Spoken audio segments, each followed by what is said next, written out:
ملک بھر کی طرح جلال پیروالا میں بھی یوم تکریم شہداء پوری عقیدت و احترام سے منایا گیا۔ لوگوں نے پاک آرمی کے شہداء کی مزاروں پر حاضری دی اور دعائیں مانگی۔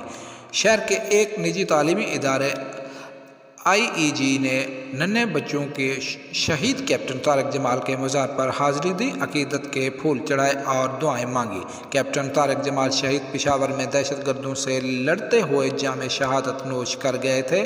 بچوں کا اس موقع پر کہنا تھا کہ پاک فوج ہماری شان ہے، بڑے ہو کر ہم بھی فوجی بننا چاہیں گے تاکہ اپنی قوم اور ملک کی حفاظت کر سکیں۔ اس دن کی مناسبت سے شہریوں نے بھی بڑی تعداد میں طارق جمال شہید کے مزار پر حاضری دی۔ دوسری طرف لائف سٹاک ڈپارٹمنٹ کے زیر اہتمام بھی یوم تکریم شہداء پورے جوش و جذبے سے منایا گیا۔ ڈپٹی ڈائریکٹر لائف سٹاک تحصیل جلال پیروالا کا کہنا تھا کہ ہمیں اپنی فوج پر فخر ہے اور اس کے شانہ بشانہ کھڑے ہیں۔